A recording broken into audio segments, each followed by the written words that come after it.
تو آیہ تطہیر کی تفسیر کے لیے ایک شاگرد میرے مولا امام جعفر صادق علیہ السلام کا، اللہم صل علی محمد وعلی محمد، حضرت کی خدمت میں آیا اور کہنے لگا کہ مولا یہ آیت کہہ رہی ہے کہ اہل بیت کی طہارت کا اعلان کر رہی ہے، پنجتن کی اہل بیت کی طہارت کا اعلان کر رہی ہے، تو یہ 9 ہجری میں آیت نازل ہوئی ہے، تو 9 ہجری سے پہلے مکے کی زندگی ہے، اور پھر مولا علی اور جناب سیدہ تو مکے میں بھی تھے نا، حسنین اگر کا ظہور اور اظہار اور ولادت اور آمد اور جس کو کہہ لیجئے کہ جلوہ اور نور افشانی اگر مدینہ منورہ میں ہوئی ہے تو مولا علی اور جناب زہرا تو مدینہ میں تھی، مکے میں بھی تھیں.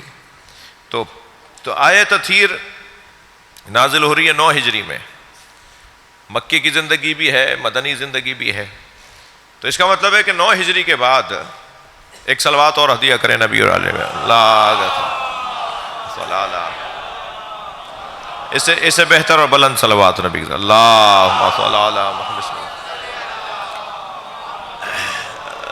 9 ہجری کے بعد وہ کہنے لگا مولا آیہ تطہیر نازل ہوئی ہے 9 ہجری میں، تو اس کا مطلب یہ ہوا کہ اہل بیت 9 ہجری جب آیت نازل ہوئی اس کے بعد پاک ہوئے.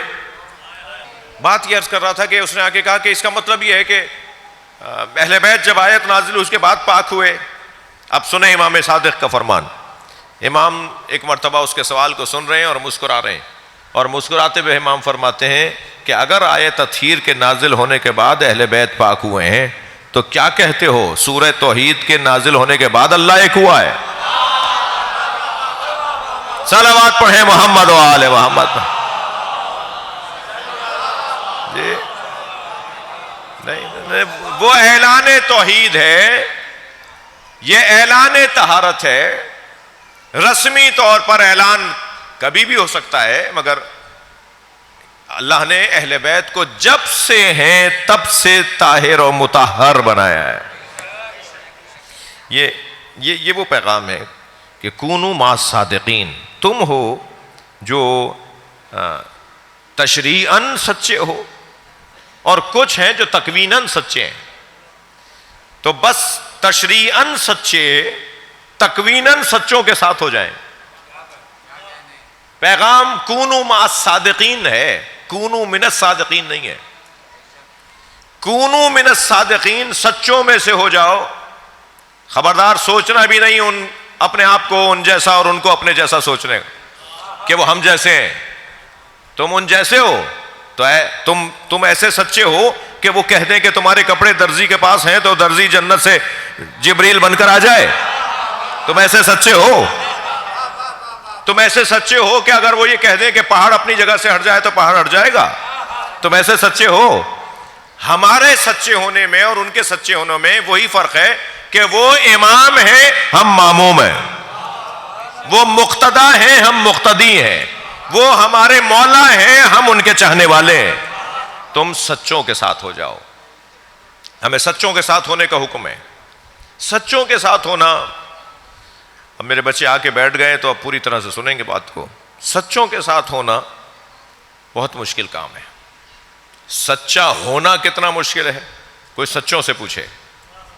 جو سچ بولتے ہیں نا، جو سچ بولتے ہیں، کوئی ان سے پوچھے کہ کتنا مشکل ہے سچا ہونا.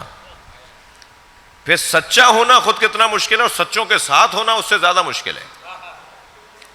اس لیے کہ سچے ہونے میں تو اپنی پریشانیاں ہیں، سچوں کے ساتھ ہونے میں ان کی پریشانیاں بھی آپ کے ساتھ ہیں. آپ ان کے مسائل کو بھی اپنے طرف لے رہے ہیں کہ ہم ذمہ دار ہیں. سچوں کے ساتھ ہونا بہت مشکل ہے. اس قبیلے میں یوں تو ہر ایک فرد سچا ہے.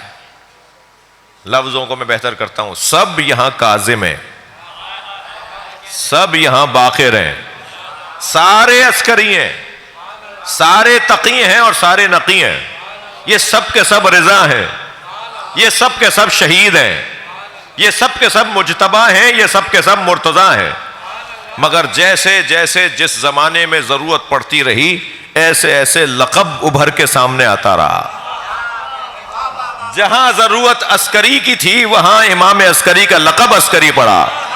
جہاں ضرورت علوم کو پھیلانے کی تھی وہاں باقر علوم سامنے آ گئے، اور جہاں پر امام رضا کی رضایت کی ضرورت تھی وہاں امام رضا کا لقب رضا بن کر سامنے آ گیا۔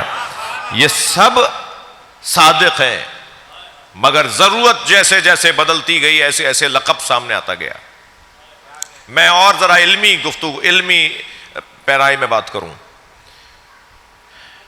جب صفت ذات بن جائے تو وہ لقب بن جاتی ہے۔ جب صفت ذات بن جائے تو وہ لقب بن جاتی ہے، پھر وہ صفت نہیں رہتی۔ آپ مثلا شہزاد بھائی سوز خان ہیں، ان کی منقبت خوانی ان کی صفت ہے، یہ اور ہیں، منقبت خوانی اور ہے۔ معصوم بیٹھے ہیں جی، یہ شعر کہتے ہیں، یہ اور ہیں، شاعر اور ہے، شعر کہنا اور ہے۔ یہ جب سے پیدا ہوئے ہیں شاعر نہیں ہے، یہ بعد میں شاعر ہوئے ہیں، ٹھیک ہے۔ مولانا تشریف فرمائے، ہم مثلا جو کچھ بھی الف بے پہ جانتے ہیں ہم اور ہیں، ہمارا علم اور ہے، لیکن جب علم ذات بن جائے، جب علم ذات بن جائے تو پھر یہ نہیں ہوگا کہ جاگیں گے تو جواب دیں گے، یہ سو بھی رہے ہوں گے تو جواب دیں گے۔ جی جی، جب علم ذات بن جائے تو پھر وہ ذات ہے ان کی، پھر وہ ان کی صفت نہیں ہے۔ تو صفت ہماری علیحدہ ہے اور ذات ہماری علیحدہ ہے۔ جب صفت ذات بن جائے گی تو پھر کیا بنے گی؟ پھر وہ اس سے علیحدہ نہیں ہے، تو پھر وہ لقب کہلاتا ہے۔